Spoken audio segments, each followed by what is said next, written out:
Welcome to my channel. ఈరోజు healthy breakfast ఒకసారి చూద్దామా అండి. రాగి పిండి రొట్టె అండి. ఇది రాగి పిండి మసాలా రొట్టె. పెరుగు కాంబినేషన్లో తినాలండి దీన్ని.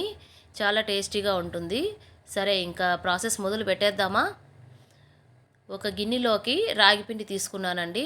ఈ రాగి పిండి వచ్చి 6 రొట్టెలకు సరిపోతుంది. అలాగే పల్లీలు ఒక ముక్కగా దంచి పక్కన పెట్టుకున్నాను. 6, 7 పచ్చిమిరపకాయలు, ఎర్రగడ్డ తరిగి పెట్టుకున్నాను. మిక్సీ జార్ తీసుకొని అందులోకి పచ్చిమిరపకాయలు అలాగే సాల్ట్, రాళ్ళుప్పు వేస్తున్నాను నేను. తగినంత వేసుకొని ఇలా బరకగా మిక్సీ పట్టుకోవాలి. తర్వాత ఈ ఎర్రగడ్డ తరిగి పెట్టుకున్నాను కదా, అది కూడా అందులో వేస్తున్నాను. దీన్ని మరీ నున్నగా కాకుండా ఓన్లీ 2 టైమ్స్ లేదా 3 టైమ్స్ అలా తిప్పి అలా పక్కకు తీసేయాలి.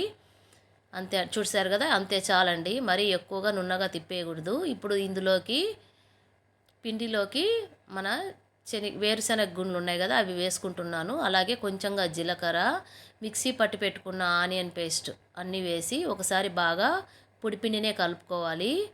నీళ్లు గోరువెచ్చగా కాంచుకోవాలండి. కాంచి పక్కన పెట్టుకొని కొంచెం కొంచెంగా వేసుకొని మన చపాతీ పిండి కలిపినట్లు కలుపుకోవాలి. నీళ్లు వేడిగా ఉంటాయి కాబట్టి ఫస్ట్ గెంటె తీసుకుని గెంటెతో కలుపుకోండి. కొంచెం చల్లగా అయిన తర్వాత మళ్ళీ చేయి పెట్టి ఇలాగ ముద్ద వచ్చేంత వరకు కలుపుకొని ఇలా పక్కన పెట్టుకోవాలి. చూసారు కదా, ఈ విధంగా ఉంటే సరిపోతుంది. మనము రొట్టెలు తట్టుకోవాలి కదా, అందుకని ఈ విధంగా ఉండాలి. ఇప్పుడు ఈ సిల్వర్ పేపర్లు ఉన్నాయి కదా, అవి తీసుకున్నాను నేను 2. అలాగే స్టవ్ వెలిగించి ప్యాన్ పెట్టాను. అది వేడెక్కే లోపల మనము రొట్టె తట్టుకుందాము. చూసారు కదా, పిండి కొంచెం గట్టిగా ఉందండి. నేను ఇంకొంచెం వాటర్ వేసుకొని కలుపుకోవాల్సి వస్తుంది. కలిపేసాను వాటర్ వేసి కొంచెంగా. చూడండి, ఈ విధంగా ఉండాలి. ఈ విధంగా రొట్టె తట్టుకొని ఆయిల్ పూయాలండి ఆ పేపర్కి, సిల్వర్ పేపర్కి, లేకుంటే రొట్టె రాదు. ఫస్ట్ ఆయిల్ పూసుకోవాలి. అలాగే ప్యాన్లో కూడా ఫస్ట్ ఆయిల్ వేసుకొని తర్వాత రొట్టెను వేయాలి. ఆ విధంగానే చూసారు కదా, ఆయిల్ వేసుకొని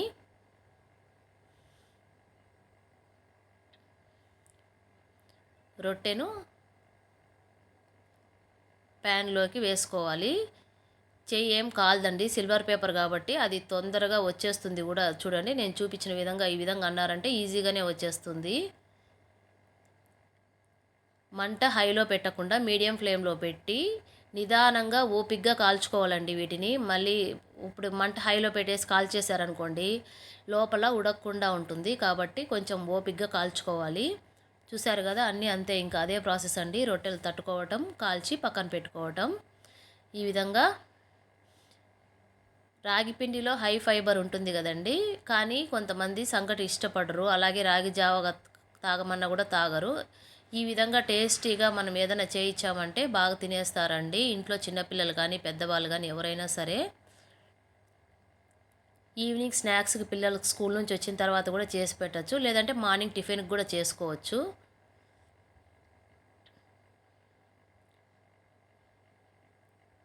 దీని కాంబినేషన్ వచ్చేసి పెరుగు అండి. పెరుగుతో తినొచ్చు. నేను ఆల్రెడీ పప్పల పొడి మీకు షేర్ చేశాను కదా రెసిపీ. ఆ పప్పల పొడి పెరుగులో కలుపుకొని బౌల్లో వేసుకొని సర్వ్ చేసుకోవచ్చండి. చాలా బాగుంటుంది టేస్టు.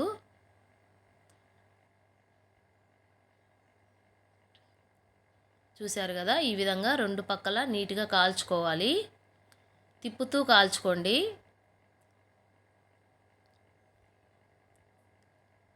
హెల్త్కి కూడా చాలా మంచిది కదా రాగిపిండి. కాబట్టి వారానికి ఒకసారైనా సరే దీన్ని చేసుకోవడానికి ట్రై చేయండి ఇంట్లో.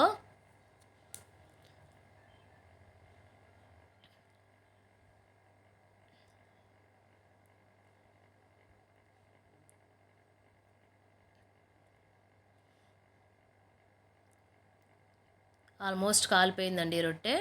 తీసేస్తున్నాను ఇంకా. చూసారు కదా, రొట్టె రెడీ అయిపోయింది. అంతేనండి. ఈ విధంగానే మళ్ళీ ఇంకొకటి కూడా వేసుకొని ఆయిల్ వేసి 2 పక్కల బాగా కాల్చుకోవాలి. మాడకుండా చూసుకోండి. పిండి పొడి పిండి ఉన్నప్పుడు ఒకవేళ సాల్ట్ కానీ ఏదైనా తగ్గితే అప్పుడు కలుపుకోవాలి. మిక్సీలో వేసాం కదా మనం పచ్చిమిర్చితో పాటు రాళ్ళుప్పు, అది కానీ సరిపోకుంటే మనం వాటర్ వేయకుండా కలుపుతాం కదా పొడిపిండి, అప్పుడు ఏదైనా ఉంటే అప్పుడు అడ్జస్ట్ చేసుకోండి. అంతేనండి, మన రాగి పిండి రొట్టె రెడీ అయిపోయింది. దీన్ని సపరేట్గా ప్లేట్లో పెట్టి బౌల్లో నేను చెప్పాను కదా పప్పుల పొడి వేసి పెరుగు కలపాలని చెప్పేసి, అదో ఈ విధంగా అండి. పప్పుల పొడి వేసి పెరుగు కలిపి మనము సర్వ్ చేసుకోవటమే. హెల్తీగా ఉండే రాగిపిండి రొట్టె రెడీ అయిపోయిందండి. Thank you for watching. మీరు కూడా ఇంట్లో ట్రై చేసి ఎలా వచ్చిందో నాకు చెప్పండి. బాయ్.